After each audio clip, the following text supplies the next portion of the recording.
Nagsisimula ang kwento sa ideya na ang ranggo ang nagtatakda ng posisyon ng isang tao at nag-uudyok ng kanyang mga hangarin. Mayroong kapangyarihan mula sa talino hanggang sa koneksyon at maging kayamanan. Lahat ng ito sa isang lupain kung saan ang lahat ay may ranggo. Sa esensya, kung saan nagsisimula ang paglalakbay ng isang batang lalaki. Nag-iiba ang eksena sa isang nayon na tinatawag na Tully. Isang batang lalaki ang nagpuputol ng kahoy gamit ang kanyang palakol, sinasabing tapos na niya ang lahat. Pagkatapos ay may isang matandang lalaki ang nagpakita at humingi sa bata na patalasin ang kanyang pamutol. Ngunit bigla na lamang, sinipa ng isang babae ang matanda, iniuutos na huwag na itong manghihingi pa sa bata, na ang pangalan ay Lo. Madaling madistract ang bata simula pa noong siya'y ipanganak, dahil lahat ng ginagawa niya ay para sa iba, bilang kasangkapan lang siya ang tingin nila. Pero ayos lang daw kay Lo yun. Pero para sa babae, hindi yun tama, sinabi niyang mabait naman talaga siya. Pag-iba ng usapan, ngumiti siya. Tinanong kung gusto nitong umalis sa nayon, sabi niya nakita niya ang sekretong daan na walang nakakaalam. Kasunod noon, may isang matandang babae na sumulpot at sinabing hindi nila pwedeng gawin yon. Tinatanong kung nakalimutan na ba nila ang mga batas ng nayon dahil bawal lumabas. Inutusan na ang bata ay mapigilan sandali. Sa susunod na eksena, may lalaking humingi ng tulong kay Lo para mag-igib ng tubig mamaya, at pumayag naman ang bata agad. Sabi ng lalaki, silang dalawang bata na lang ang magkasing edad doon. Magkakaiba ang ugali. Sinabi na pwedeng magpahinga rin si Lo minsan dahil sigurado may mga gusto rin siyang gawin. Pero tumanggi ang bida, sasamahan niya talaga. Pagkaulila niya, tinanggap siya ng lahat na parang kapamilya na. Alam niyang inaalagaan siya ng lahat, kaya gusto niyang suklian kahit konti ang kabaitan nila. At dahil mahal na mahal niya ang nayon at ang lahat ng tao roon. Pagkarinig nito, umiyak ang lalaki, tinanong kung gusto niyang tumira sa bahay niya simula noon, pero tumanggi ang bata. Iniisip na ang mahalaga sa kanya ay ang mga tao sa nayon. Pero iba na yun sa labas ng nayon. Samantala, nakakulong si Yuna, at sinabi ng matandang babae na napakasuwail daw ng bata at dapat maging mas maayos kahit papaano gaya ni Lo. Tanong ni Yuna kung bakit hindi sila pwedeng umalis sa nayon, at sagot ng matanda na paminsan-minsan ay may mga mangangalakal na dumadating, tanong pa nito kung hindi ba sapat yun para sa kanya. Pero sabi ni Yuna mas malawak pa ang mundo sa labas, at tinanong kung bakit kailangan pa nilang manatili roon na parang nakakulong. Nang marinig yun, sinabi ng matanda na dahil sila ay mga nilalang na may mga taong ayaw sa kanila. Interesado si Yuna, at tinanong kung sino ang taong yun. Sagot ng matanda na hindi niya kailangang malaman yun, dahil darating din ang panahon na magiging maayos ang lahat. Sa susunod na eksena, si Lo ay nag-uukit ng mga timba, sabi niya sapat na yun. Bigla na lang may bumato sa kanya. Si Yuna pala yun, pinapatahimik siya at tinawag ang bata para sumama. Tinatanong ni Lo kung naglayas na naman ito, at sinabi ni Yuna na madalas na siyang mahuli kaya nasanay na siya, at sinabi ni Lo na hindi naman daw yun dapat ipagmalaki. Wala naman daw pakialam ang mga magulang niya, mas mahalaga daw ang susunod na mangyayari. May ipinakita siyang isang lihim na daanan, at sinabi ni Lo na mapapag-alitan na naman sila ni Lola kung lalabas sila ng nayon. Pero sabi ng bata, ayos lang daw kung saglit lang, dahil may ipapakita raw siya. Sa susunod na eksena, nasa gitna ng kagubatan na sila. Mukhang may gustong ipakita si Yuna kay ang protagonista, na nagsasabing nakarating na sila. Nagulat ang ating bayani sa kanyang nakita, dahil napakaganda nga ng tanawin, na sinasabing ang labas ng mundo ay napakalawak nga. Nakangiti siyang nagsabi na kamangha-mangha ito.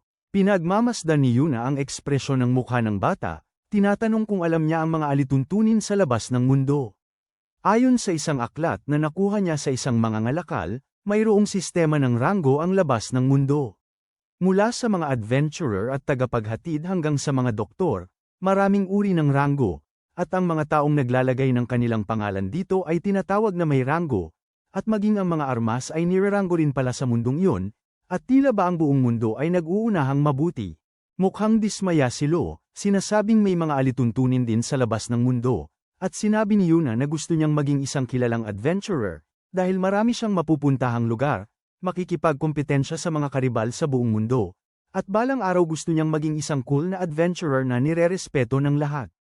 Nang marinig ito, nanahimik si Lo, Sinasabing may alituntunin na hindi sila pwedeng umalis sa nayon, pero sinabi ng dalaga na wala siyang pakialam doon dahil nakapagdesisyon na siyang umalis. Iniabot niya ang kamay niya sa bata, sinasabing dapat silang magkasama, dahil kailangan din nilo na umalis sa lugar na yon. Tinatanong kung naaalala pa ba niya noong sinalakay siya ng isang malaking ibon noong 5 taong gulang pa lamang siya, dahil iniligtas din siya ni Lo. Tinanong ng bata kung totoong nangyari yon, at sinabi ni Yuna na may isang uri ng berdeng. May kakaibang lakas na lumabas sa kanya, at natalo niya ang ibon. Kilala na siya simula noon.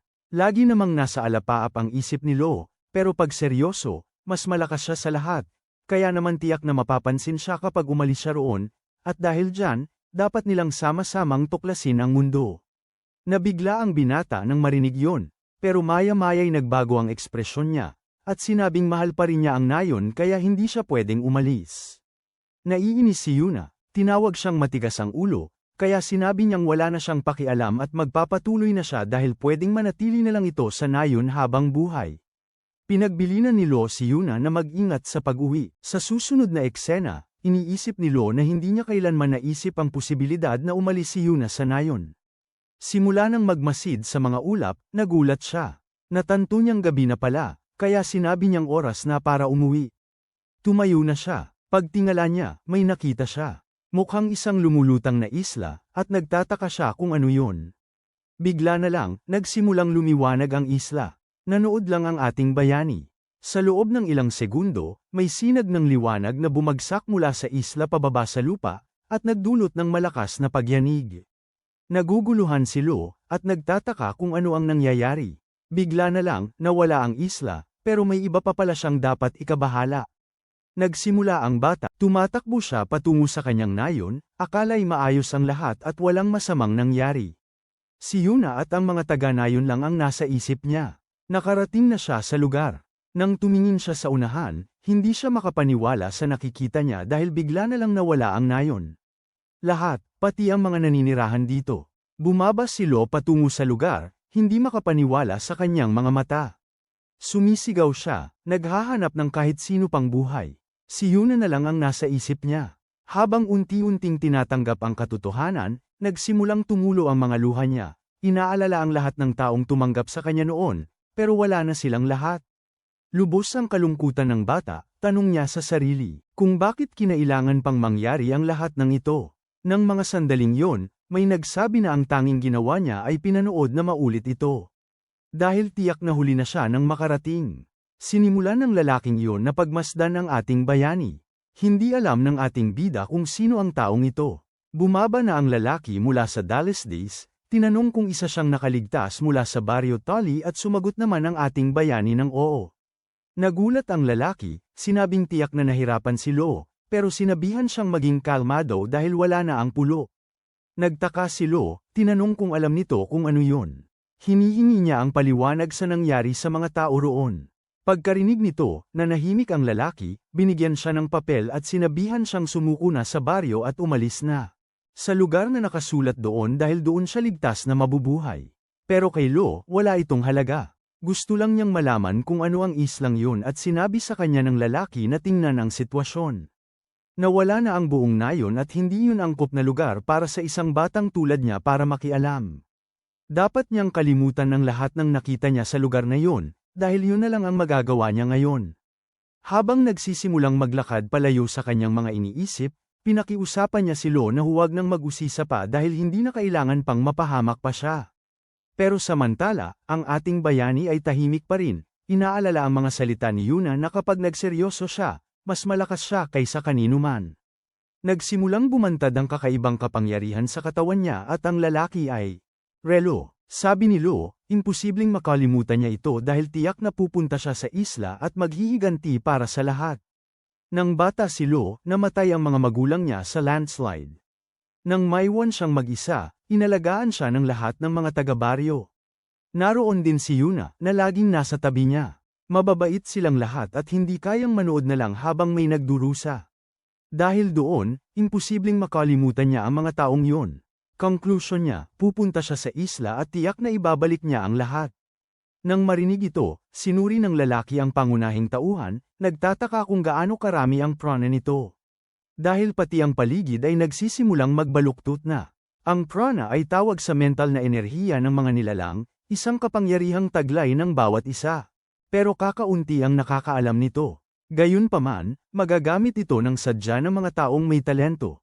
Karaniwan ay walang kulay at transparent ito, pero makikita ito ng mga may malakas na prana. At sinasabi na may espesyal na uri ng prana ang ilang lahi.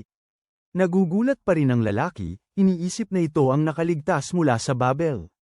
Unang-una niyang gustong protektahan ang bata, pero mukhang makakawala na rin ito sa sarili nitong pagkalipas ng ilang taon, dahil wala raw talaga itong alam sa sariling kakayahan. Pagkatapos, binigyan ng lalaki ang ating bayani ng espada, sinabing kung gusto nitong pumunta sa islang yon, dapat hawakan nito ang espada.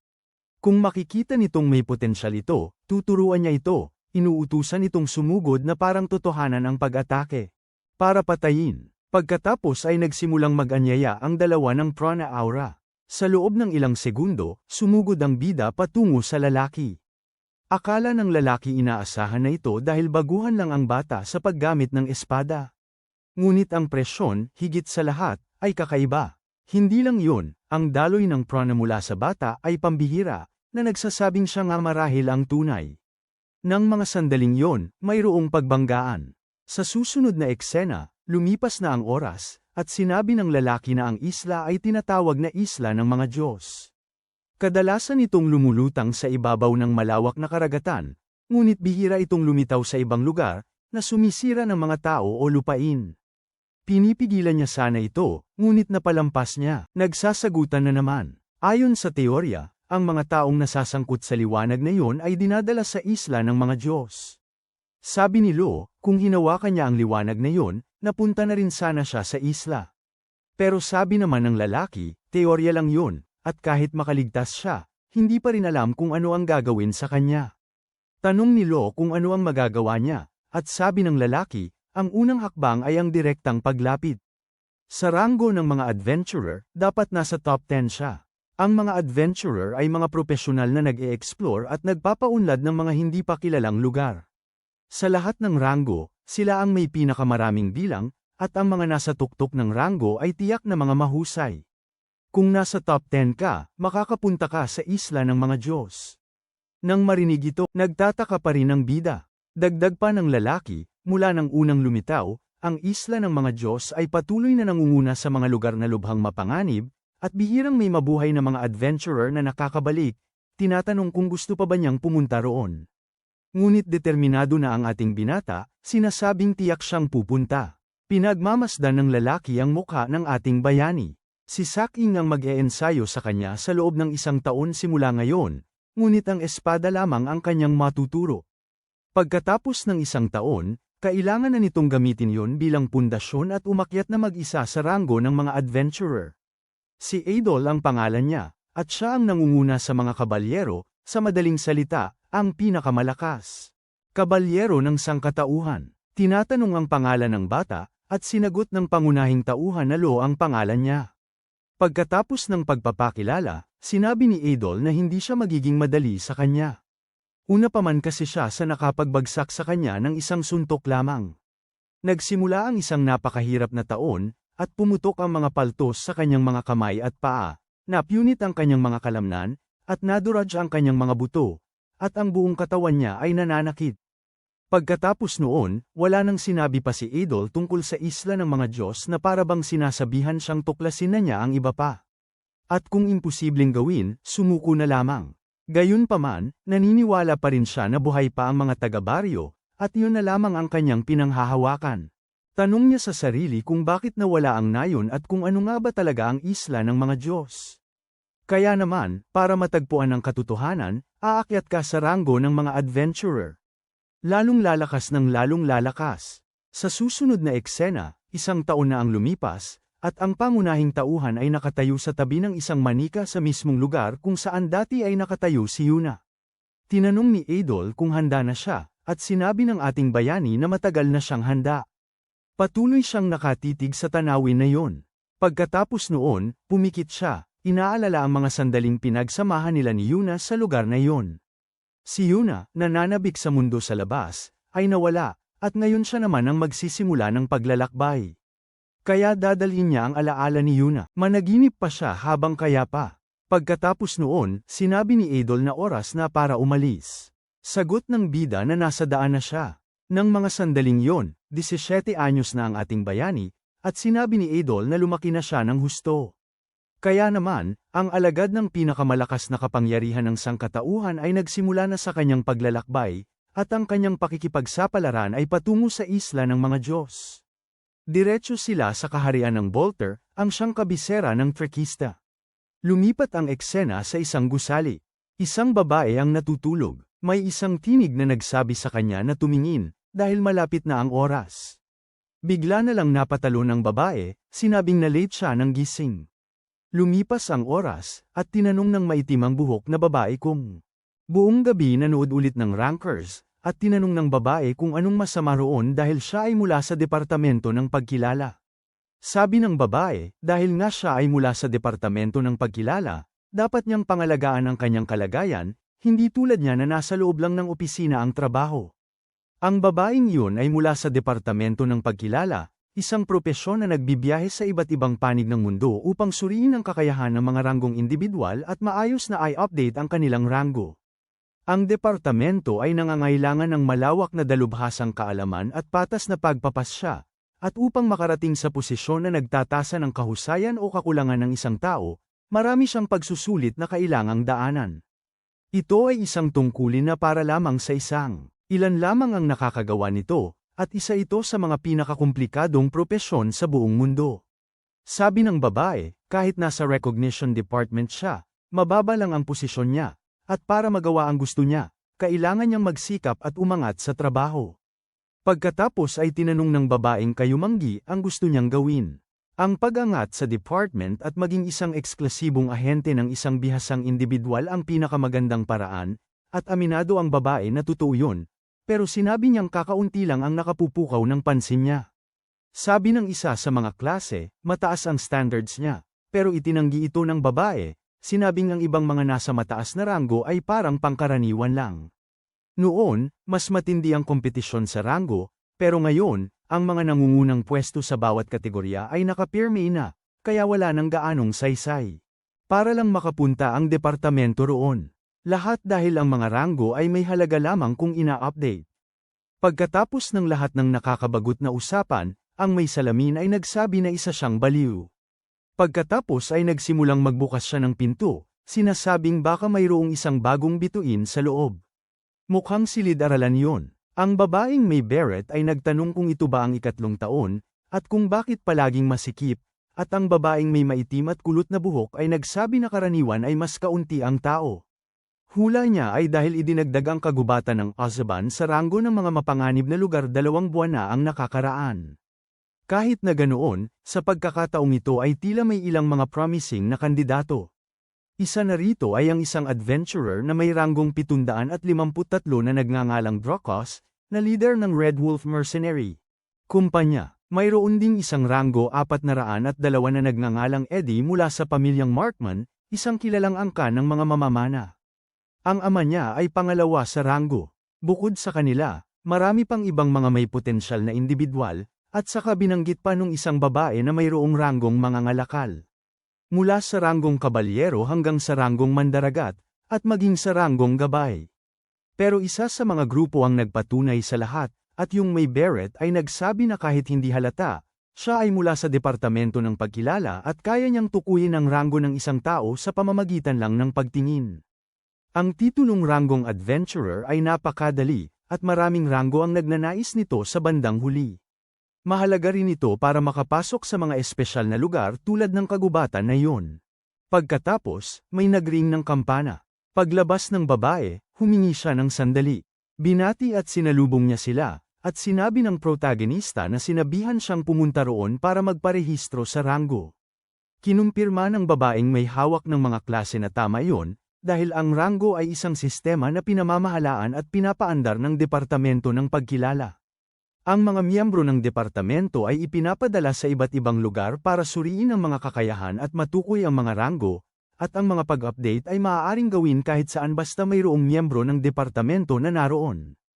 Agad naman, sinabi ng ating bida na gusto niyang magparehistro sa ranggo ng adventurer, at sinabi ng babae na perpektong timing ito, dahil magsisimula na ang pagsusulit at tinanong kung gusto niyang sumali.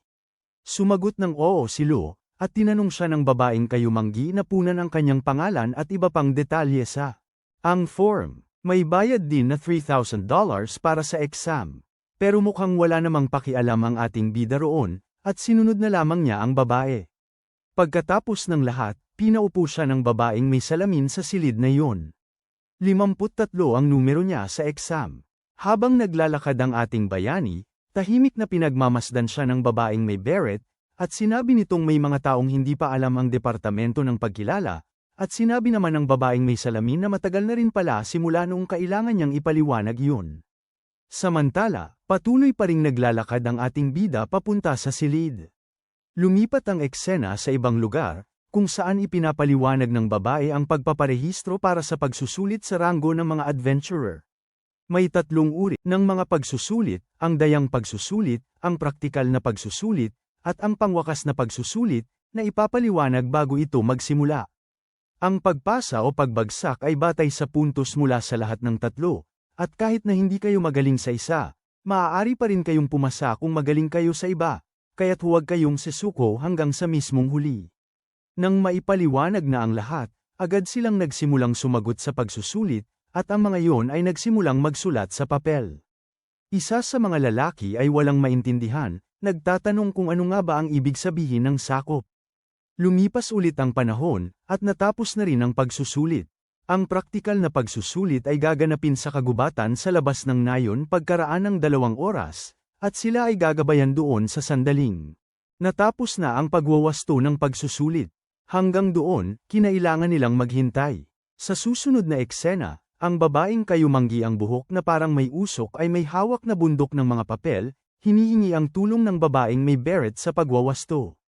Sinimulan na nilang suriin ang mga sagutang papel, pero ang babaeng may beret ay nagulat nang makita ang isa. Nagkataon namang kay numero 53 yon, at naisip niyang siya yon, yung lalaki na parang wala ng buhay ang mga mata kanina. Ang nakakatawa ay mali lahat ng sagot. Makalipas ang 2 oras, ipinaliwanag ng babaeng kayumanggi na ang pagsusulit ay isang treasure hunt, at ihahatid nila ang mga gamit sa board na yon. Ang mga naglalayong makuha ang pinakamataas na puntos ay dapat tumingin sa mga puntos sa kanan.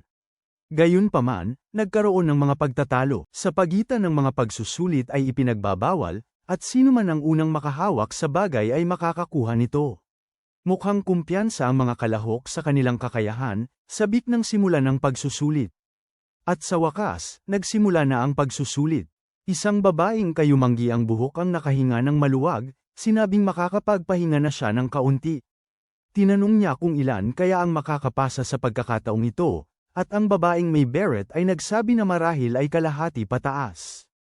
Ang may salamin naman ay nagsabi na mas madaling mapansin kapag gumagalaw sila. At sa pagkakataong ito ay mukhang magagaling silang lahat, tinatanong kung may nakapukaw ng pansin. Pero ang babaeng may beret ay nagsabi na walang masyadong nakatayo. Tapos ay may lalaking dumating. May inabot siyang kristal na mukhang 120 puntos ang halaga.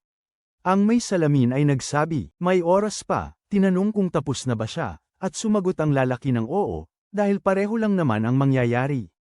Pero sabi ng babae, kung mas mataas ang puntos niya, mas mataas ang ranggo niya sa pagpaparehistro. Pero wala siyang pakialam ang lalaki. Trabaho niya ang maging isang sundalong upahan. Sa susunod na eksena, may dumating pang isang binata, sinasabing akala niya siya ang mauuna. Ang babaeng kayumanggi, tinitingnan ng artifact, sinabing 180 puntos ang halaga nito, at madalas mapunta yon sa hapagkainan niya.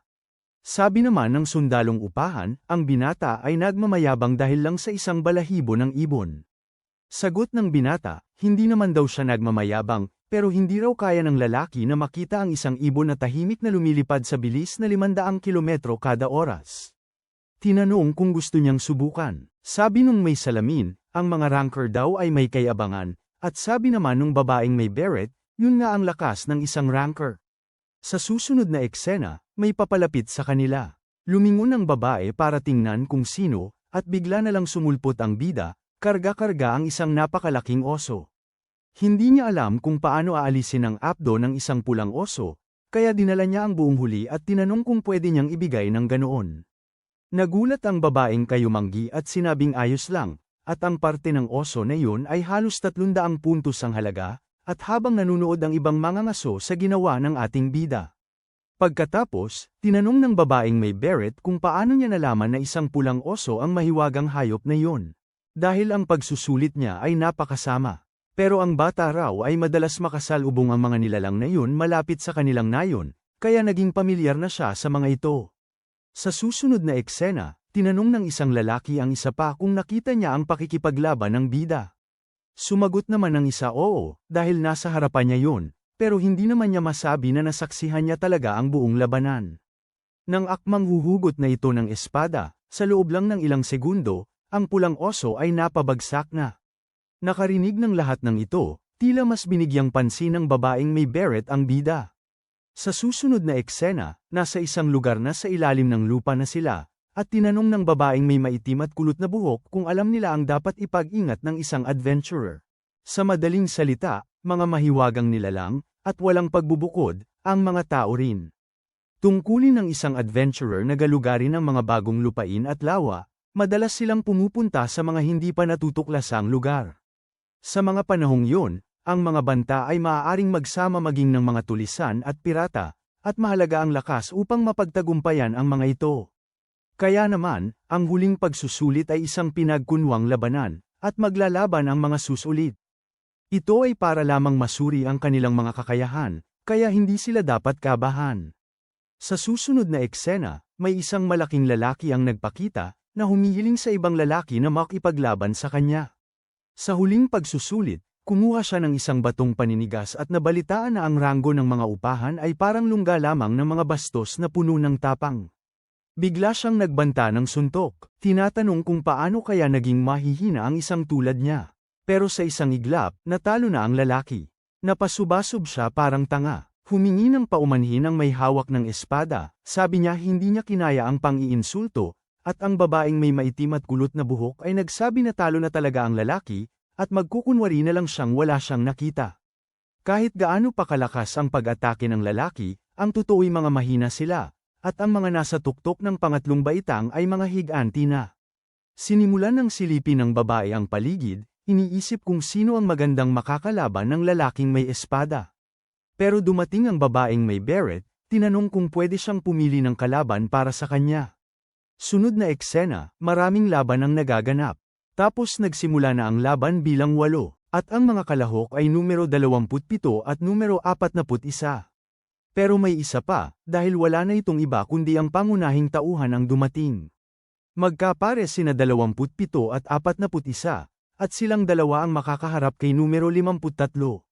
Nabigla sila sa narinig, at ang maliit na lalaki ay nagsabi na matagal na rin pala simula nung huli silang ganito maliitin. Ang babaeng may maitim at kulot na buhok ay hindi makapaniwala, at nagtanong kung sigurado ba sila. Samantala, ang babaeng may beret ay tuwang-tuwa, at sinabing hindi siya nagkakamali, dahil ang batang yun ay talagang isang malakas na kalaban.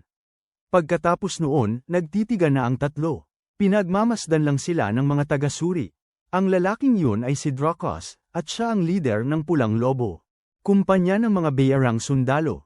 Noong nakaraang taon, ang kumpanyang yun ng mga bayarang sundalo ay nagpakilala sa sarili sa pamamagitan ng pagbagsak sa Camorra Mafia, na nasa ika-62 pwesto sa mga organisasyong kriminal. May mga balita na ang batang leader ay nag-isang nagtagumpay laban sa 7 ehekutibo, kasama na ang boss. Hindi rin may kakaila ang batang si Markman, isang kilalang prodigy mula sa angkan ng mga mamamana na Markman. Sinanay siya ng kanyang ama, na dating pangalawa sa ranggo ng mga mamamana. Nakarehistro na siya sa ranggo ng mga mamamana noong 5 taong gulang pa lamang, at walang mamamana na hindi nakakakilala sa prodigy na ito na ang galing ay tulad ng kanyang angkan. Kaya naman ang harapin ng dalawang yun ay hindi maliit na bagay. At gayunpaman, siya ay isang walang pangalang, isang binata. Pagkatapos noon, sinabi ng babaeng may salamin na maaaring magsimula na ang labanan. Sa loob lamang ng ilang segundo, si Markman ay nagpakawala ng pana, diretso sa kalaban. Madali niya itong naiwasan, ngunit wala siyang panahon para mag-isip dahil ang isa pa ay sumugod na sa kanya. Gamit ang kanyang espada, nagpalitan sila ng mga suntok. Natigilan ang mga manunood, patuloy na pinapanood ang laban. Lubos na nakatuon ang ating bayani, at nagawang maitabla ang espada ng kalaban, na nagulat sa kanyang nakita. At nakakita na si Lo ng tsansang umatake. Pero pagkatapos noon, lumingon siya dahil may mga pana na lumilipad patungo sa kanya. Gamit ang kanyang mabilis na reflexes, nagawa niyang wasakin ang ilan sa mga pana, na iwasan ang mga ito. Walang kahirap-hirap, isang pana ang sumabog, lumipad ng diretso patungo sa mga manunood, bahagya na lamang at natama ng isa pang kalahok. Sandaling huminto ang labanan. Sabi ni Drokif na mukhang mataas ang ranggo ng lalaki, isang mahusay na mandirigmang may espada mula sa hanay ng mga knight, at sumang-ayon si Eddie, pero hindi pa raw niya nakikita ang ganong lakas. Pagkatapos ay tinanong ng pangunahing tauhan kung may kinalaman ba silang dalawa sa ibang mga ranggo. Ang miyembro ng pamilyang Markman ay nagsabing nasa ranggo 402 siya sa hanay ng mga mamamana, at si Drokis naman ay nasa ranggo 753 sa hanay ng mga mercenary. Nang marinig ito, sinabi ng ating bayani na naiintindihan niya. Tinawag niya ang kanyang aura, at sinabi na kung matatalo niya silang dalawa, tiyak na angat siya sa ranggong may 3 digit. Ang aura ay napakalawak na nakapalibot sa buong lugar. Ang dalawa ay nagulat sa kanilang nakita. Nabatid ng batang babaeng Barrett na ang aura ay prana at napakadilim na nakikita pa ang kulay nito nang walang tulong ng anumang gamit. Balik sa labanan, sinabi ng archer na ang ranggo ay hindi lamang ukol sa propesyon. Sa ranggo ng mga archer, siya ay bilang 402, ngunit sa ranggo ng mga sniper, na nakikipagkumpetensya sa tumpak na pagbaril, siya ay bilang 78, ngunit wala itong ibig sabihin, dahil sa loob lamang ng ilang segundo, ang lalaki ay natalo na, natitira na lamang ang isa pang kalahok. Patuloy niyang pinagmamasdan ng ating bayani, na nakatayo roon na may nakakapanghangang aura. Parang baliw ang lalaki, nakatuon sa kanyang target. Ang kawawang lalaki ay, akala niya tapos na siya. Bigla na lang sumulpot ang bida sa likuran niya, itinapat ang espada sa leeg. Pagkatapos, itinaas ng lalaki ang kamay, sumuko dahil may trabaho pa siya mamaya, at magiging problema kung mawawalan siya ng malay gaya nung isa. Saglit na pinanatili ng bayani ang espada sa leeg nito, saka binalik sa kahalusan. Napatingin ang kalaban, iniisip na halimaw si Lo, sinisikap alalahanin kung sino ang taong ito. Nagkagulo ang mga nanunood dahil natalo lang naman ng lalaking iyon ang 2 ranker na nasa 300 ranggo. Pagkatapos, inanunsyo ng babaeng may salamin na tapos na ang laban, at ang panalo ay ang numero 53. Pagkatapos ay nagsimulang maglakad palayo ang babaeng may beret. Sunod na eksena, pumunta siya sa ibang lugar at nakatitig sa computer, tila pinag-aaralan ng impormasyon tungkol sa ilang rankers. Nagulat siya sa nakita. Nang tingnan ang profile ng protagonista, 17 taong gulang ito, walang karanasan, at walang record ng ranking. Magiging makatwiran kung siya ay nanirahan sa isang liblib na lugar. Kahit na ganoon, wala siyang nagawang krimen at hindi kabilang sa anumang espesyal na grupo. Natuwa si Barrett Girl, iniisip na naka-jackpot siya, o kaya naman ay natatago lang pala ang ganyang talento. Pagkatapos noon, umalis siya sa silid na yun, sinabi kay Lo na gawin siyang exclusive recognition agent niya. Ngunit paglingon niya, maraming agents na ang nakapaligid na sa protagonista. Kawawang bata, agad na napagtanto na huli na siya. Sunod na eksena, ang walang kam-alay-malay na si Lo ay nagtanong kung ano ang isang exclusive recognition agent, sinasamantala ang alok ni Barrett na ipaliwanag. Dahil ito ay isang taong eksklusibo na naka-assign sa isang partikular na ranker at madalas na nag-o-update ng kanilang ranggo. Karaniwan, para ma-update ang iyong ranggo, kailangan mong maghintay na magpadala ang recognition bureau ng isang tao para sa evaluation. Pero kung mayroon siyang exclusive recognition agent, maaari niyang may update ito anumang oras. Bukod doon, ang mga recognition agent ay may dalang telepono para ma-access nila ang pinakabagong impormasyon anumang oras. Kung gusto niyang mabilis na umangat sa ranggo, dapat siyang kumuha ng isang sertipikadong exclusive. Ahente rin. Nabigla si Lo nang marinig ito. Pagkatapos ay nagsabi siyang may kondisyon siya. Lumingon siya, tinatanong kung mayroong naroon na makakapagpasok sa kanya sa top 10 ng ranggo ng mga adventurer. Pagkarinig noon, syempre, lahat ng ahente ay nagulat.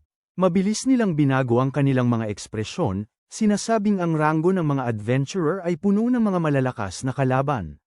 Magaling ang kanyang kasanayan sa espada, ngunit kahit na gayon, napakahirap makapasok sa top 10. At nang marinig yun, nagbago ang ekspresyon ng protagonista. Tumahimik si Barrett, at pagkatapos ay nagsimulang maglakad palayo ang ating bayani. Ngunit sinundan siya nito. Sunod, nasa labas na silo ng gusali. Ngunit may tumawag sa kanya. Tatanungin ng batang babae si Barrett kung bakit niya gustong pumasok sa top 10 ng ranggo ng mga adventurer. Pero ang boy ay sumagot ng direkta, sinasabing hindi ito pakialam niya. Pero sabi niya, gagawin niyang pakialam ito. Kasi magiging exclusive recognition agent siya. At ipapasok siya sa top 10 ng ranggo ng mga adventurer. Gayunpaman, tumanggi ang boy, sinasabing ayaw niyang ilagay ang bata sa panganib. Nang marinig yun, nagalit ang babae, sinasabing bago maging bata, siya ay recognition agent. At sa totoo lang, bata rin ang boy. Sabi pa ni Lo na kahit na hindi siya bata, wala siyang balak na kunin siya. Sa katunayan, ayaw niyang isali ang ibang tao. Pero hindi sumusuko ang babae. Umakyat, sinasabi na may kailangan siyang gawin. May misyon siyang dapat tuparin, kahit na ito ay magdulot sa kanya ng kapahamakan. Dahil dito, gusto niyang makipagtulungan sa kanya. Nang marinig yon, bumalik si Lo. Sinimulan niyang obserbahan ang babae. Mukhang naalala niya ang sarili niya noong siya'y mas bata. Sinabi na may kailangan din siyang gawin. Inabot ng batang Barrett ang kanyang kamay, sinasabing aakyat siya para maging isa sa pinakamahusay. At sa wakas, nagkasundo sila. Susunod na eksena, oras na ng ipinapakita ng babae kay Lo ang isang silid. Nirentahan niya ito ng ilang araw. Gagamitin nila ito bilang kanilang base sa ngayon. Pinasalamatan siya ng ating bayani, sinasabing siya ay talagang mapagbigay. Pero kahit na ganun, kinakabahan talaga siya. Mukhang hindi naman pala maganda ang offer, parang trial period lang ito ng 1 linggo. Sabi niya ipapakita niya kung gaano siya kagaling sa loob ng panahong yun, at saka lang siya magpapatalo. Umaasa si Lo na mangyari yun, at niyaya siya ng babae na mag-usap na parang problema ito ng iba. Paglipat ng usapan, sinabi nitong ina-analyze niya ang estilo ng pakikipaglaban, at madalas daw itong mukhang wala sa sarili kapag nakikipaglaban. At sinabi ni Lo na madalas din niyang marinig yun. Pagkatapos nun, inilabas ng babae ang phone niya. Sabi niya lumabas na ang resulta ng exam. Partikular na, nakapaskil na ang ranking niya, at ang rank ng binata ay 2,728. Congratulations! Dahil sa pagkapasa niya sa Adventurer Ranking Registration Exam, at nagulat pa rin dahil nasa 2000s na ang ranggo niya pagkatapos magparehistro. Ang galing naman ng ranggo niya. Kahit na ganun, dismayado siya, sabi niya akala niya nasa 300 pataas ang ranggo niya. Kasi pareho ang kalaban niya sa exam ay nasa 300 pataas ang ranggo. Sabi ni Barrett Girl, mas maraming tao ang nasa Adventurer Ranking kumpara sa ibang kategorya. Kaya ang tapang ng kompetisyon. Kahit gaano pa siya kalakas, may limitasyon, at ang mga ranggo ay hindi lang para sa mga propesyon. Halimbawa, ang ranggo niya sa swordsman ay 58, at iyon ay isang napakagandang ranggo na. Kahit na ganun, mukhang hindi alam ni Lo yun. At ang babaeng may Barrett ay nagsabi na para sa knowledge department, maituturing na talento ang bilang na yon. Tanong ni Lo kung ang dalawang nakalaban niya ay may ganoon ding klasifikasyon, at sumagot naman ang babae ng oo. Mukhang bawat manlalaro ay may klasifikasyon batay sa ginagawa nila, at pwede silang magkaroon ng maraming klasifikasyon, bagamat mas lalong dama-dami ang trabaho. Kaya naman sa tingin niya ay dapat ding magparehistro si Lo para sa ilang klasifikasyon. Ngunit sabi ni Lo na hindi siya naghahanap ng trabaho, at sabi naman ng babae na hindi pa sila gaanong magkakilala pero parang medyo naiintindihan na niya ito. Sa madaling salita, gusto niyang makarating sa top 10 ng Adventurer Ranking sa pinakamabilis na paraan. Lahat ng yun para lang makapunta sa isla ng mga Diyos pagkatapos. Nagtanong si Lo kung paano niya nalaman yun. Sinabi ng babae na ito ang tanging espesyal na pribilehiyo ng top 10 sa ranggo ng mga adventurer, at gusto rin niyang malaman ang dahilan nito pagkatapos ng panahong pagsubok. Pagkarinig noon, pumayag si Lo. Sasabihin daw ng babae ang kanyang sitwasyon. Sabi ng bayani, pantay lang yun para sa kanila, at mahalaga raw yun para sa babaeng may Barrett. Pero mahirap daw ipaliwanag ang sitwasyon niya sa isang bagong registro lang, dahil ang hinahabol niya ngayon ay ang madilim na bahagi ng mga ranggo. Wala namang naintindihan ang protagonista at nagtanong kung ano ang sinabi nito, pero binago ng babae ang usapan. Tinanong niya kung saan ito kumuha ng lakas, lalo na ang kasanayan sa espada, at kung hindi ba ito nakuha sa isang iglap lang. Tapos sabi ng bata, 1 taon na ang nakakaraan, naging disipulo siya ng isang knight na ang pangalan ay Adol, at nagulat ang babae. Tanong niya, ibig bang sabihin nun, yung napakasikat na knight? Sabi naman ng ating bida, kahit disipulo lang siya ng 1 taon, ganun pa man. Sabi naman nung babaeng may beret, kahit sandali lang yun, malaking balita na yun. Sikat kasi yung lalaking yun sa hindi pagtuturo sa kahit sino, at maraming nag-request na maging apprentice niya pero tinanggihan. Kung may rangkang ng mga tinanggihan, si Adol ang number 1. May mga balita na balak niyang ipasa ang titulo sa susunod na henerasyon ng top-ranked knight. Dahil doon, maraming knights ang nagsisikap na umakyat ng ranggo, pero ang isipin na ang tanga nating bida ang magiging tanging magmamana nun ay isang talagang kahanga-hanga. Nang marinig ang buong kwento, tinanong ni Lo kung ganoon nga ba kagaling ang lalaking iyon, at sumagot ang babae ng oo, dahil siya ang number 1, ibig sabihin ang pinakamalakas sa mundo. Sabi ni Lo kahit na ganoon, nagawa pa rin niyang maputol ang lalaki gamit ang kanyang espada, pero hindi ito pinaniwalaan ng babae. Sinimulang tingnan ng babae ang kanyang telepono, iniisip kung saan lumaki si Lo. Nakita niya ang apelyido, Tali, at kahit sa pagtingin sa database ng mga tala, bago pa lang itong narehistro. Napaisip siya kung baka alias yon. May sumulpot na alaala sa kanyang isipan kung saan tinatanong ng lalaki kanina kung ano ang kanyang apelyido, at hindi maintindihan ni Lo kung ano ang ibig sabihin noon. Sabi ni Adol na ito ay isang pagkakaiba ng kultura. Kung gusto niyang marating ang isla ng mga Diyos sa pinakamabilis na paraan, simula ngayon, dapat na tawagin niya ang sarili niyang Lotali. Malaki ang panganib, pero kung magaling siyang kumilos, baka mauna pa sa kanya ang mga pahiwatig, at narinig yon, ang ating bayani, hindi naman tanga, ay pumayag na lamang. Sa susunod na eksena, babalik sa kasalukuyan kung saan sinabi ng binata na hindi yun peking pangalan, dahil Tali ang tunay at mahalagang apelyido ng kanyang pamilya. Narinig yun ng dalaga sa beret at tinanggap na lamang ito, nagpasalamat pa sa binata sa pagsasabi. Gayunpaman, magpapahinga muna sila sa araw na yun, at tapos na ang tungkulin niya bilang tagapagsiyasat. Dahil doon, dapat na niyang tanggalin ang kanyang sombrero. At nawala na nga ang nakakainis na sombrero niya. Ang pangunahing tauhan, nagulat. Ngayon lang napagtanto ng gago na babae pala ito. Tinanong ng babae kung ngayon lang niya napansin, at humingi ng tawad si Lo, na mas lalong nagpainis sa kanya sa narinig. Tinanong niya kung ang pagpapaumanhin lang ba ang sasabihin nito. Sumunod na eksena, umaga na. Nakaupo ang babae sa kwarto, mukhang nagbabasa ng dyaryo. Bumaba ang protagonista, at tinawag siya ng babae ng pandak, na sinabing maaga siyang nagising. Sabi naman niya, nagpunta lang siya sa banyo, pagkatapos niyang bumati ng magandang umaga. Pagkatapos noon, inayos ng babae ang buhok niya, sinabing mahaba ang lalakbayin nila.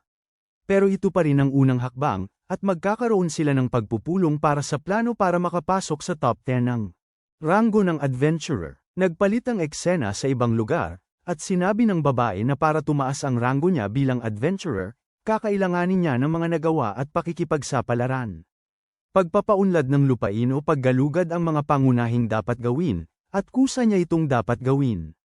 Pero sa ngayon, inirerekomenda niyang tumanggap ng mga misyon. Marami ang gustong maging adventurer sa pamamagitan ng pangangalap o pagsisiyasat ng mga bagay-bagay, at may mga gantimpala rin ang mga misyon kaya perpekto ito para sa mga baguhan. Makakakuha siya ng mga misyon mula sa Reconnaissance Board, o depende sa bansa, maging mula sa isang guild. Pero dahil nandito siya, makakakuha siya agad nito. Sinabi ng ating bayani na ang telepono ay napakakombinyente, at sinabi ng babae na kung gagawin niya siyang ahente ng pagsisiyasat, malaya niyang magagamit yun. Sinimulan nilang tingnan ang telepono, at tinanong ni Lo kung may mga misyon na madaling makapagpataas ng kanyang ranggo, at sinabi ng babaeng may beret na kailangan lang niyang tanggapin ang mga misyong may mataas na kahirapan. Sa ganoong kaso, pinili ng ating bayani ang una, na halos binubuo ng pagkuha sa nakatagong kayamanan sa ilalim ng dagat na templo. Sinabi ng babae na imposibleng gawin yun at lubhang hindi makatutuhanan para sa kanya sa ngayon. Hiniling niya na magtiwala sa paningin ng isang ahente ng pagsisiyasat, dahil ang misyong iyon ay napakahirap sa ngayon, at mamamatay siya bago pa man tumaas ang kanyang ranggo. Gayunpaman, hiniling ng ating bayani na subukan pa rin niya, dahil ang isla ng ang lugar ng mga Diyos ang itinuturing na pinakamadelikadong sona, at kapag nakarating ka na roon, wala nang pagbabalik. Noong mismong sandaling yon, may isang lalaking dumating at nagtanong kung may problema siya. Nakilala siya ng babae, sinabing Loud ang pangalan niya, at ang lalaki ay nagsabing matagal na pala. Nagtanong si Lo kung sino ito, at ipinaliwanag ng babae na si Loud Bloatward yun. Isang makapangyarihang individual na nasa ika-11 pwesto sa ranggo ng mga adventurer. Nabigla si Lo nang marinig yon.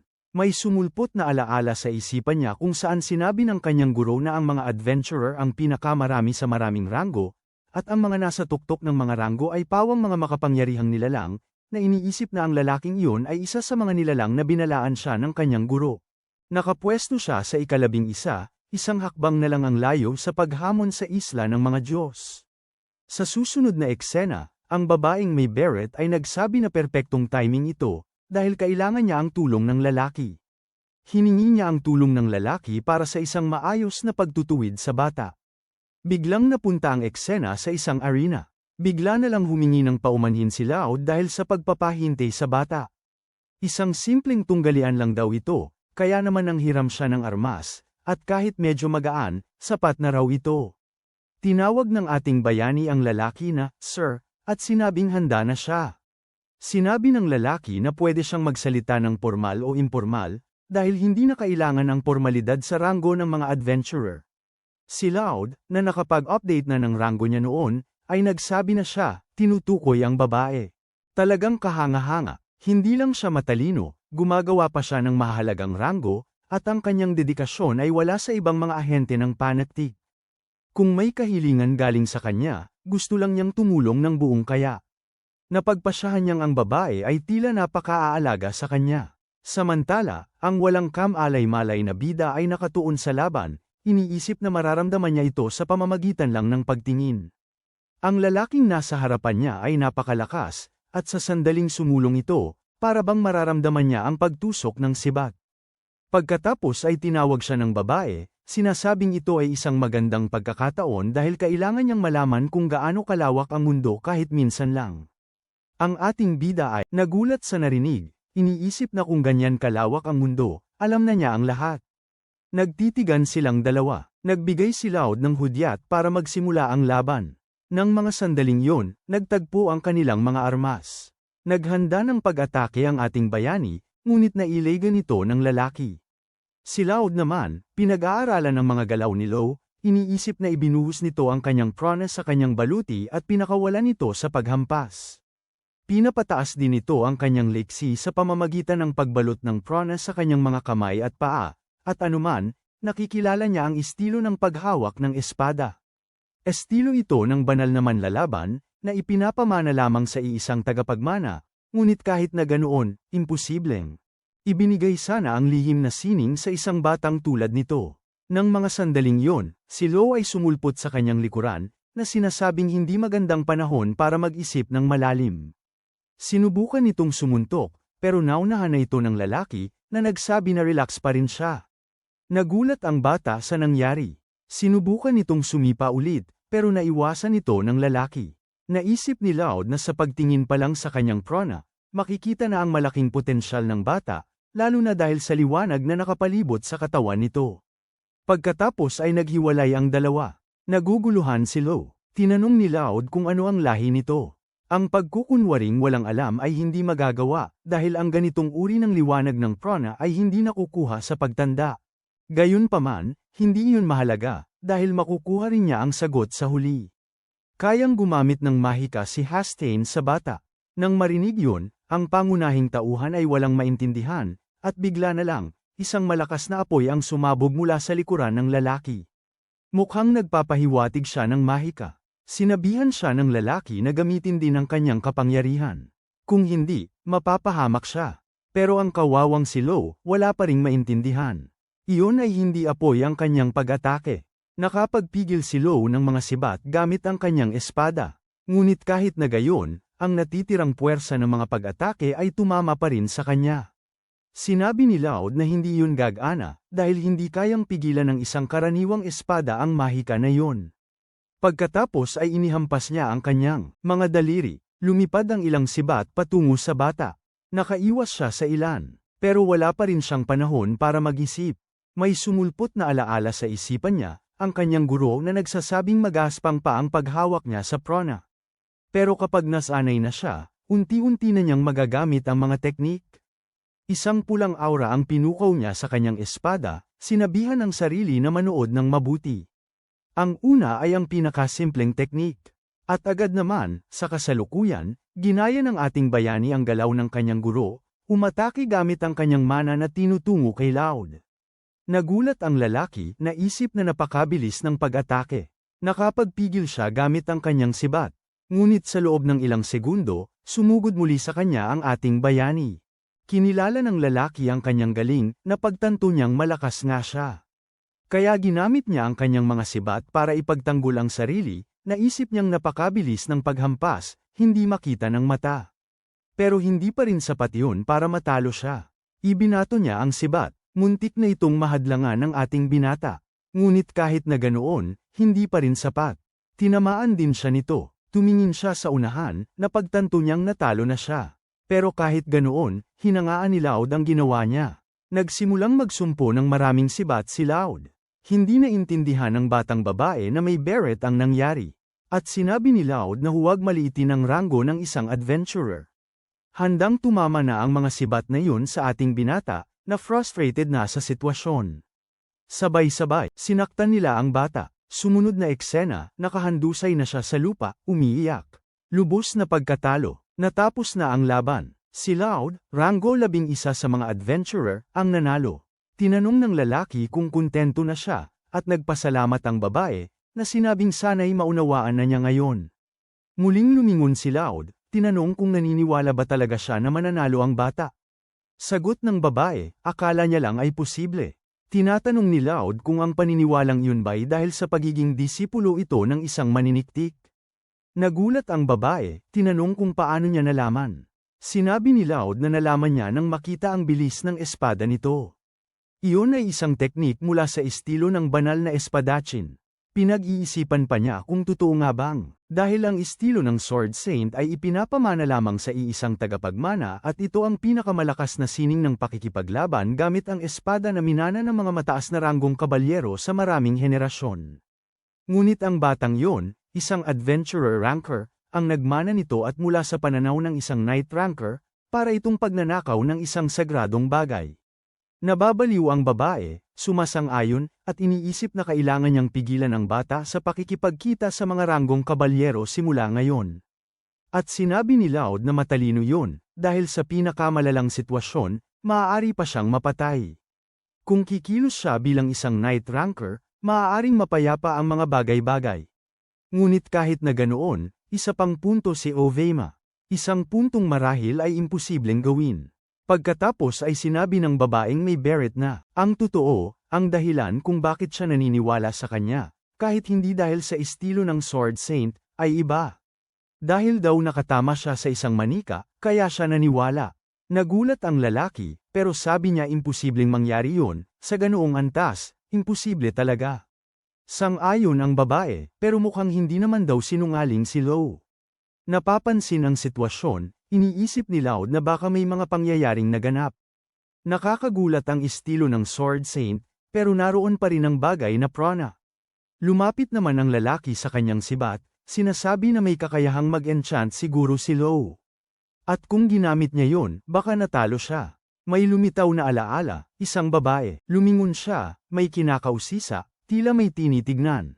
Biglang sumulpot ang isang matandang babae, tinatanong kung anong binubulong niya. Sinabing ang tulang ito ang dahilan kung bakit hindi sila makaalis. Dapat hindi na niya ulitin ang mga salitang yun. Maya-maya, umalis na ang babae sa silid. Pagkatapos ay tumingin siya sa isang tao, humihingi ng tawad kay Low. Nang mga sandaling yon, nagising ang ating binata. Ang kawawa ay tuluyan ang napagod sa kama. Tinanong niya kung ano ang nangyari, at ang dalaga ay natuwa dahil nagising na siya. Nang mga oras na yon, nasa impirmarya sila ng Recognition Bureau, at nakatulog siya buong araw.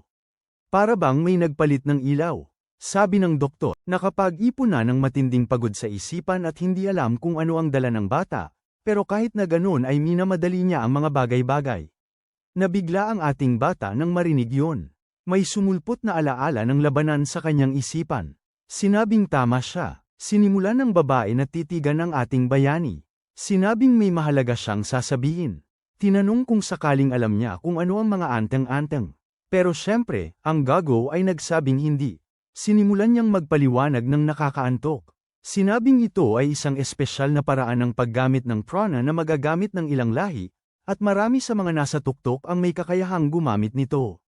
Tinanong ni Lo kung isa si Loud sa kanila, at sumagot ang babaeng may oso na oo, dahil isa siyang mandirigma mula sa ang tribo ng Borwood. Ang tribo ng Borwood ay isang lahing bihasa sa pakikipaglaban at pangangaso na naninirahan sa matabang lupain ng timog. Madalas silang maipasa sa pamamagitan ng pasalita, bilang mga tula sa mga tribo. Tinatawag din itong mga anteng-anteng. Gayunpaman, may kakaibang sangkap ang mga ito kaya't mahirap na makuha sa pagtanda. At sinabi ni Loud na tila mayroon din siyang ganoong anteng-anteng. Tanong kung may alam ba ang bata tungkol doon. Nang inag pa rin ang ating bayani. Muli na namang sumulpot sa kanyang isipan ang alaala ng babae. Sabi nitong maaaring totoo nga. Tuwang-tuwa ang dalaga, sabi niya ang mga anteng-anteng ay isang malaking tulong para sa isang mandirigma, at muli siyang nakatitiyak na siya. Maaaring maging isang top-tier ranker. Tinitingnan ang kanyang telepono, sabi niya ay nakakita na siya ng perpektong misyon. Ang lokasyon ay nasa kagubatan ng Azaba, at ito ay isang ekolohikal na pag-aaral ng isang kagubatan na nakategorya bilang isang mapanganib na lugar sa ika-48 pwesto 2 buwan na ang nakakaraan. Tanong ni Loud kung ang ekolohikal na pag-aaral ay nangangahulugan lamang ng pagsisiyasat sa mga hayop at mga katulad nito. Sabi ng babaeng may beret na bahagi yon, pero sa totoo lang, kamakailan lang ay may mga nawawala sa lugar na yun at ang mga adventurer na tumatanggap ng parehong misyon ay naglalaho na parang bula. Nung una ay yaong mga nasa rank 1,000 pataas, pero kamakailan, pati na ang mga rank 800 adventurers ay nawawala na rin. At kung matagpuan niya ang dahilan, madali siyang makakaangat ng 200 ranggo. Pagkarinig noon, mabilis na bumangon ang bata mula sa kama. Tinanggap ang misyon. Tinanong kung dahil ba sa tingin nito'y kaya niyang gawin yun. Sinabi nitong oo naman, kaya nga kailangan na nilang agad simulan ang proseso ng pagtanggap sa misyon. Para lang malaman niya, sa kagubatan ng Azaba may mga hayop na ipinagbabawal ang uri, at may mga lugar din na bawal puntahan. Pero dahil naroon na siya, ayos lang. Dapat pa ring maging maingat si Lo. Tinanong ng ating bayani kung ano ang mangyayari kung hindi niya yun susundin, at binigyan siya ng babala ng dalaga na bababa ang ranggo niya. Gaano man kagaling ang isang tao, kung basta-basta niyang sisirain ang kalikasan o paulit-ulit na. Kung mabibigo sila sa mga misyon, babagsak ang reputasyon nila bilang adventurer. Sa madaling salita, ang ranggo nila ang siyang kredibilidad nila, kaya tinanggap niya ang misyon.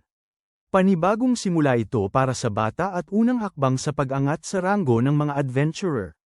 Dahil dito, kailangan nilang ibigay ang kanilang lahat. Ngumiti lang ang bata, na parang sang-ayon. Biglang napunta ang eksena sa kakaibang kagubatan, na kulay lila. Isang lalaki ang may hawak sa leeg ng isang tao, sinasabing hindi na mabuber ang nakita na. Tanong ng isa pang tauhan kung pinatay na naman niya ito, at sumagot siya na ano naman ang pakialam nila, dahil ang mga may mataas na ranggo ay hindi naman papansinin ang mga mababang ranggo. Isa, ang hayop, samantala, ay nakakulong sa isang hawla.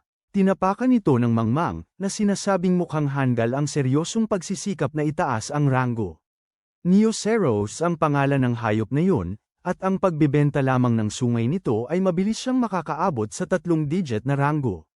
Pagkatapos, isang matandang lalaking may balbas ang nagsabi na ang lakas lamang ay hindi magpapataas ng ranggo ng isang adventurer. Cruel ang pangalan ng mangmang, at sinabi nitong para siya sa mga nagdurusa sa ganitong kawalan ng katarungan. Ngunit wala itong pakialam sa matanda, na sinabing hindi niya susuko ang magandang labanan. Dahil dito, magiging top 100 siya, at Dalken ang pangalan ng lalaking iyon. Kasalukuyang nasa ranggo 672 siya, at halata namang hindi iyon patas.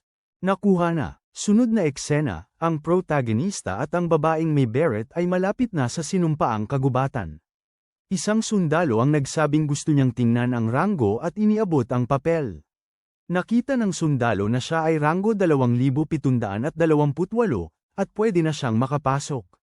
Pagkatapos, tinanong kung ilan ang nasa ranggo ng mga adventurer, at sinabi ng babae na nasa 30,000, pero mga 20,000 lang ang aktibong nakikilahok. Kahit na ganon, ibang klase ito kumpara sa ibang mga ranggo, at sinasabi nilang ang ranggo ng mga adventurer ay nasa ibang level na pagdating sa bilang. Halimbawa, ang isang adventurer na may 4 na digit na ranggo ay maihahalin tulad sa mas mataas na ranggo sa ibang mga ranggo. Sa madaling salita, ang ranggo ng mga adventurer ay napakataas ang kalidad.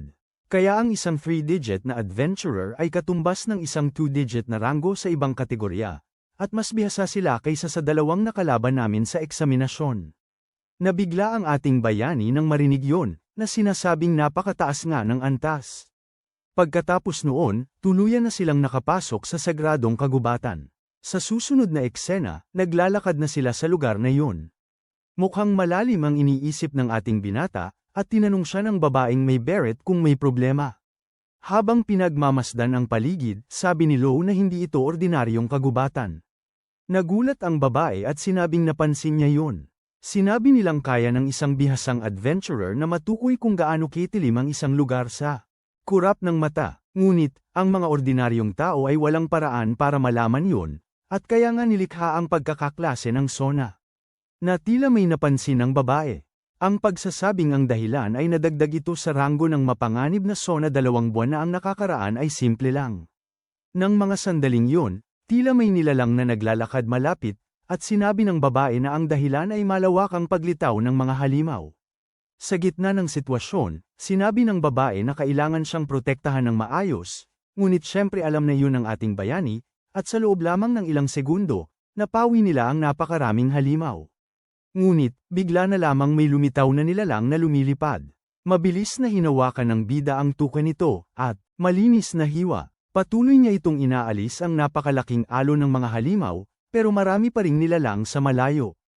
Ang babaeng may hawak na beret ay nagtanong kung yun ba ang mga tinuro ni Adol sa kanya. Sumagot si Lo ng oo, pero marami pa rin daw siyang hindi kayang gamitin, bagaman sa tingin niya ay malapit na niyang magamit ang isang teknik. Nang mga sandaling yon, isang higanteng paa ang sumulpot. Pag-aari yun ng isang napakalaking orc na nasa ranggo 126 sa talaan ng mga halimaw.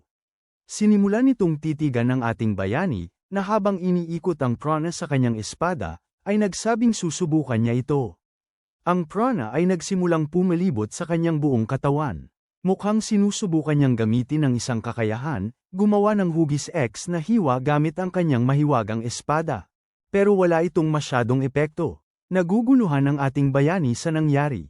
Hindi rin maintindihan ng orc ang anumang bagay. Pagkatapos ay sinundan sila nito. Sabi ni Lo na akala niya epektibo ang pag-atake, at nagpanik ang dalaga, tinatanong kung nakalimutan na ba nitong protektahan ang sarili nitong buhay. Nang mga sandaling yon, nabigla siya sa isang bagay, dahil sa harapan nila, wala nang matatapakan. Habang pinagmamasdan ang sitwasyon, binuhat na lamang siya ng pangunahing tauhan.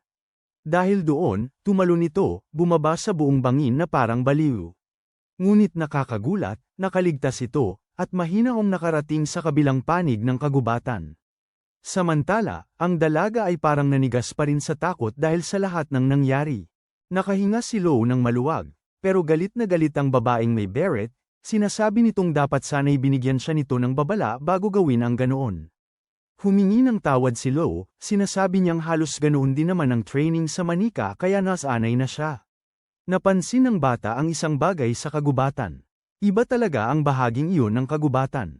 At sinabi ng babae na swerte siya dahil yun mismo ang target area ng pananaliksik. Pagkatapos ideklarang danger zone ang kagubatan dahil sa ecosystem, kinailangang ulitin ang pananaliksik, at mga 80% na ang tapos, pero 20% pa ang kulang. Baliktad, ang kinaroroonan nila ay bahagi pa ng 20% na hindi pa na-e-explore, at doon nagsimula ang paglitaw ng mga halimaw. Nangyari yun, iba't ibang uri ng halaman ang naroon. Ganoon din ang mga kakaibang hayop. Samantala, pinagmamasdan ng ating bayani ang paligid na sinasabing mga halaman at hayop na hindi pa niya nakikita. Kaya't para sa kanya, isang tunay na pakikipagsapalaran ito. May sumulpot na alaala sa kanyang isipan kung paano siya niyaya ni Yuna na tuklasin ang mundo, na iniisip na ito ang pakikipagsapalaran na matagal nang inaasam ni Yuna na samahan nilang dalawa. May papalapit, naghanda ang ating bayani at hinugot ang kanyang espada, ngunit hamarang ang dalaga sa harapan niya, at pinakiusapan siyang maghintay. Dahil nasugatan ang mahiwagang hayop na yun, sinimulan nilang lapitan ang kawawang nilalang. Tanong ni Love kung hindi ba nila ito lalabanan, pero ang dalaga. Mga sagot, syempre hindi. May sungay ito na panghari at isang bihirang uri na rank 4, halos maubos na. Nasugatan ang paa nito, at nagsisimula na siyang maglabas ng gamit sa kanyang bag. Madalas masugatan ang mga rankers, kaya natuto siya ng pangunahing panggagamot, at binigyan din niya ito ng pangunahing lunas nung natalo ito ni Loud kanina. Pagtingin sa sitwasyon, sinabi niyang kailangan nilang magtayo ng kampo roon para sa araw na ito, at bilang isang nangungunang taga-suri, hindi niya basta-basta iiwan ang nilalang na yon. Pagkarinig noon, tinanggap na lang ng ating bayani ang lahat. Sabi ng babaeng may beret, ang pagprotekta sa sungay na panghari ay katumbas ng pagsasagawa ng ecological survey, at huwag mo itong maliitin. Hindi niya ito itinataas sa kanya o, ganoon. Sunod na eksena, gabi na at nakakampo na sila. Tulog na ang lahat at ang babaeng may beret ay nasa tabi ng lobo. Ngunit patuloy pa ring nagsanay ang bida gamit ang kanyang espada. Napakadisiplinado ng binata. Nagsimula siyang magsanay ng sunod-sunod na paghampas sa isang puno, ngunit laking gulat niya nang hindi ito gumana ng maayos. Sumuko na ang bata, sinabing wala na itong silbi. Pagkatapos noon, nahiga siya sa damuhan. Nagbalik ang lahat ng nangyari sa alaala niya, iniisip na siya ay lubos na walang magawa. Sa mismong sandaling yon, hindi pa siya handa upang pumunta sa isla ng mga Diyos. Dahil dito, kailangan niyang maging mas malakas pa. Bumangon siya. Naaalala ang usapan niya sa batang babae na may beret, na sinabi ni Loud na mayroon din siyang angking kakayahan. Iniisip ng bata na baka nga mayroon siyang ganoong abilidad. Sunod na eksena, umaga na. Gising na ang ating bayani. Pagbangon niya, tinanong niya kung ano ang nangyari. Ang batang babae, wala ng beret, ay nagsabi na biglang nagwala ang lobo. Mukhang hindi masaya ang nilalang. Nagulat si Lo dahil gumaling na ito at sinabi ng babae na ang sungay ng hari ay may mataas na kakayahang gumaling, kaya mabilis itong gumagaling sa tamang pangangalaga. Sanggol pa lamang ang nilalang na iyon, kaya dapat ay mabait ito sa tao, pero ang pag-iingat nito ay para bang sugatan nito ng isang tao. Pinakiusapan niya si Lo na suriing mabuti ang sungay dahil ang mga napinsalang bahagi ay mukhang sinaktan ng ilegal na mangangaso. Napakabihira ng maharlikang sungay na ito, kaya noon ay marami ang nahuli, at dahil dyan napasama ito sa listahan ng mga napakabihirang uri ng hayop. Kahit na ipinagbabawal ang pagkuha sa kanila, hindi pa rin nawawala ang demand kaya patago pa rin silang hinuhuli at ibinebenta sa iligal na pamilihan sa pangalang unicorn. Kasunod noon, mabilis na sumugod ang mabangis na nilalang patungo sa dalaga, pero syempre, ipinagtanggol siya ng bidang lalaki gamit ang kanyang espada. Hindi maintindihan ng halimaw ang nangyayari. Patuloy na tinitigan ng ating bayani ang nilalang ng may malamig na tingin. Saka ito tumakbo palayo. Sabi ni Lo, natakot niya ito at tinanong kung hahabulin pa nila. Sumagot si Lok ng oo, at kahit nakuha na ito, hindi naman ito perpekto ang kondisyon. Hanggang ngayon, walang impormasyon tungkol sa isang sungay ng hari na nasa kagubatan ng Azoba, at ang paghahanap dito ay bahagi na mismo ng ecological survey. Sa susunod na eksena, nakasuot na silang lahat ng kanilang gamit at sinabi ni Lo na mauuna na siya. Ipinagbili ni Lok na mag-ingat siya dahil baka may mga ilegal na mangangaso sa kagubatan na ito. Nang marinig yun, tinanong ni Lo kung ano ang dapat niyang gawin kung may makasalubong siya, at kung tataas ba ang ranggo niya kung mapaglalabanan niya ang mga ito. Sabi ni Lok, depende sa kakayahan ng kalaban, pero may posibilidad. Naiintindihan, sabi ng ating bayani. Sinimulan na niyang sumugod, sinasabing lalabanan niya ang marami hanggat kaya niya. Habang pinagmamasdan ang ating bayani, sabi ng babae, masyadong mabilis siya at hindi na niya ito makita. Sa susunod na eksena, naglalakad na siya sa kagubatan, iniisip na dumaan doon ang halimaw. Pero bigla siyang may napansin. May pal-iPad na palaso papunta sa kanya, pero nakaiwas naman siya. Biglang sumulpot ang isang lalaking may espada, tinatawag siyang ilegal na mangangaso. Sinubukan siyang sugatan ng lalaki, pero nakailag ulit siya. Naglabanan ang kanilang mga espada. Nagulat ang lalaki sa lakas ni Lo. Pagkatapos ay pinahinto siya nito. Parang nakilala ni Lo ang boses, sa kanya napagtanto na si Dracos yun. Nandoon din ang isa pang lalaki mula sa kabilang pamilya, pero hindi pa rin niya ito maalala at tinanong kung ano ang pangalan. Siya, naiinis, sinabi ng lalaking blonde na Eddie ang pangalan niya. At ang isa pang lalaki ay nagsabing Dracos siya. Sunod na eksena, lumipat sa sentro ng pagpaparehistro ng ranggo ng mga adventurer. Maraming tao roon, nandoon din si Dracos, at tinanong ng babae kung anong ranggo ng misyon ang gusto niya. Nang mga sandaling yon, dumating ang isa pang lalaking archer, sinasabing kukunin niya ang isang komisyon. Nagkatinginan silang dalawa. Sunod na eksena, nasa ibang lugar na sila at nag-uusap. Muli, magkaharap sila. Pareho silang nagtangkang magsalita, pero pareho silang nagsalita ng sabay. Sinabi ng lalaking blonde na mauna na siya, pero ganun din ang sinabi ni Dracos. Tapos tinanong ng lalaking blonde kung sinisiyasat ba niya ang lalaking. Natalo sila, at sumagot si Dracos na wala siyang mahanap na impormasyon, pero mukhang hindi naman ito nakasama sa kahit anong ranggo. Naguguluhan ang lalaki, sinasabing kilala siya bilang isang prodigy sa ranggo ng mga mamamana. Pero dahil sa angges na yon, naduraj ang kanyang pagmamalaki, lalo na dahil natalo siya ng isang walang pangalan at walang ranggo. Tahimik lang ang karakter na nasa likuran, si Dracos. May sumulpot na alaala sa kanyang isipan kung saan may nagpapasalamat sa kanya sa kanyang ginawa, tinatanong kung kumusta na ang pagpaparehistro sa ranggo ng mga adventurer, at sinabi ng lalaki na tapos na yon. Sabi ng lalaking may balbas, yun naman talaga ang inaasahan niya sa kanilang kapitan, at sinabi naman ng isa pang bata na malalawak na nila ngayon ang kanilang mga magagawa. Tapos ang babaeng may blonde na buhok ay nagsabi na ang kanilang. Si Kapitan marahil ay nagbigay ng mahirap na oras sa ibang mga kumuha ng pagsusulit, pero sinabi ni Dracos na hindi naman. Nagtawanan ang lahat, at ang lalaking nakabalabal ay nagsabi na imposibleng matalo ang isang veterano sa isang baguhan. Nang mga sandaling yon, inihampas ni Dracos ang kamay niya sa mesa. Nagtaka ang lahat, lubhang naiinis ang bata, na sinasabing hindi man lang siya tinignan ng lalaki, na para bang isang maliit na bato lang siya sa daan. Simula bukas, itutututo nila ang kanilang pagsasanay ng triple.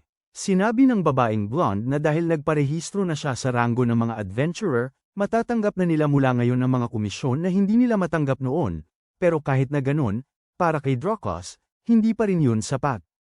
Iyon, ang mundo, sa madaling salita, ay mas malawak pa sa inaakala nila, kaya mag-eensayo ulit siya ng maayos. Bumalik ang eksena sa kasalukuyan habang iniisip ng lalaki ang lahat ng nangyari, na ang kanyang pagmamalaki ay may katwiran at wala siyang balak na magtuon sa ranggo ng mga adventurer, pero hindi pa rin niya kayang hayaan na lang ito. Kasalukuyan siyang nasa ranggo 6,301. Ang lalaking nakatalo sa kanila ay nasa ranggo 2,728, at ngayon ay nagkakasundo na ang kanilang mga interes. Kaya kailangan nilang harapin ito. Sabi ng blondong bata, may kagubatan daw na kamakailan lang nadagdag sa ranggo ng mga mapanganib na lugar at sinabi ni Dracos na yun ay ang kagubatan ng Azoba, at habang mas mapanganib ito, mas maganda para sa pagsasanay. Ang mga ranggo nila, sumunod na eksena, bumalik sa kasalukuyan at ang tatlo ay nagtitigan, lahat ay nakapagpapaalaala sa labanan nila noon. Nang mga sandaling yon, isang malakas na tunog ang narinig ng tatlo. Itinutok ang kanyang espada, sinabi ni Lo na kailangan nilang ipagpatuloy ang usapan mamaya. Pagkatapos noon, tumakbo siya sa lugar. Hinabol siya ni Eddie, sinasabing lumitaw si Wolf at akala niya ay hinahabol ito ng mga mangangaso, kaya't posibleng pinuprotektahan ni Lo ang hayop na iyon. Tumango si Lo, iniisip na mabilis tumakbo ang bata. Sabi naman ni Eddie na kapag nasa gubat, mas mabuting gamitin ang hindi pantay na lupa. Ginamit niya ang kanyang kapangyarihan sa hangin at nagsimulang tumakbo, mas mabilis ng mas mabilis. Nagulat si Lo, pero ayaw pa rin niyang maiwanan. Pinag-iigting niya ang kanyang pagmamalaki para tumakbo ng mas mabilis pa. Maya-maya, tinawag siya ni Eddie, sinasabing inaatake ang lobo ng isang mahiwagang nilalang. Sa susunod na eksena, naharap siya sa napakalaking halimaw na yon, na gumagamit ng mga galami nito para subukang dakmain silang dalawa. Ngunit hinugot ni Lo ang kanyang espada para ipagtanggol ang sarili, iniisip na kung hindi man siya makalapit, makakapaghampas naman siya mula rito. Tiyak na hindi siya magpapahuli ng ganoon. Sa susunod na eksena, tinanong ni Lo si Eddie kung makakagawa ito ng pag-aantay, at sinabi ng lalaki na hindi basta-basta nangyayari yun. Pero kahit na ganoon, sinabi niya kay Lo na, ituon ang paningin sa mga mata at patuloy na tumakbo. Nagpapaulan ng pana si Eddie habang sinusunod ni Lo ang mga tagubilin niya. Tama ang tama ng mga pana sa halimaw. Patuloy na sumusulong ang ating bayani. Bigla na lamang sumulpot si Dracos, at nagsabi na pagtuunan ang dalawang paa. Ginamit ng pangunahing tauhan ang kanyang paa para mapabagsak si Lo, isang tumpak na pagtama na may malaking epekto sa nilalang. Sinabi ni Dracos na hawakan ang lobo at tumakas. Habang ginagawa iyon ng ating bayani, lumingon siya. Si Dracos naman ay humugat ng kanyang espada, at pinutol ang puno ng kahoy sa kanyang harapan, na bumagsak mismo sa halimaw. Doon natapos ang lahat, at nailigtas ni Lo ang hayop. Sabi ni Eddie hindi naman masama dahil maganda ang mga tagubilin, at si Dracos. Sabi niyang sanay na siyang mamuno sa iba. Tanong ng bata, ano ang tawag mo sa mga nasa ilalim mo? Samantala, pinagmamasdan ni Lo ang lahat mula sa itaas, iniisip na ang top 10 ay mahusay sa paggamit ng espada. Pero kahit na ganun, mahirap makarating sa top 10 gamit lang yun, kaya ang conclusion niya, ang kasanayan sa espada lang ay hindi sapat. Para makasama sa tuktok ng ranggo ng mga adventurer, kailangan niyang matuto ng iba pang bagay bukod sa espada, na tiyak na mahihirapan siya sa una.